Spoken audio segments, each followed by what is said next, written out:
श्री स्वामी समर्थ सर्वांना। तर आता आम्ही निघालेलो आहे सासवडला। हे आहे आमच्या हनुमानवाडीमधलं मंदिर आणि इथून हनुमानवाडी गावाकडून थोडी 2-3 किलोमीटर आत आहे। तर इथे आमची गाडी बंद पडली म्हणजे पंक्चर झाली।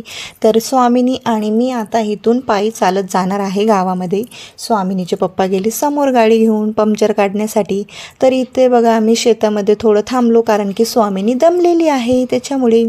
आणि हे बघा म्हणजे पायी वारी चालत आहे कारण की आज सासवडची सपला एकादशी असल्यामुळे यात्रा आहे। तर ही यात्रा आमच्या घरापासून स्टार्ट होते। तर बघा इथून स्टार्ट झालेली आहे आणि इथे स्वामिनीला हवा होता भातुकलीचा सेट। तर हा तिच्यासाठी आम्ही आता भांड्याचा सेट घेत आहोत।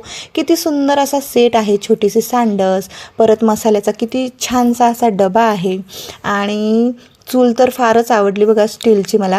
तर स्वामिनीसाठी हा मी थोडासा म्हणजे भातुकलीचा सेट घेतलेला आहे।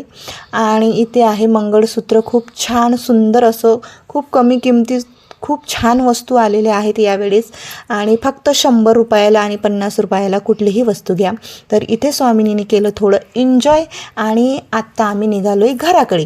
तर घराकडे जाताना स्वामिनीला लागली होती भूक, तर तिच्यासाठी आम्ही थोडा नाश्ता घेतला आणि नुकतंच आता आम्ही घराकडे निघालो आहे। आणि कारण की गावाकडे एवढी थंडी असते ना आणि आमच्या घराड्याला तर फार थंडी आहे आणि खूप रात्र झाली आम्हाला घरी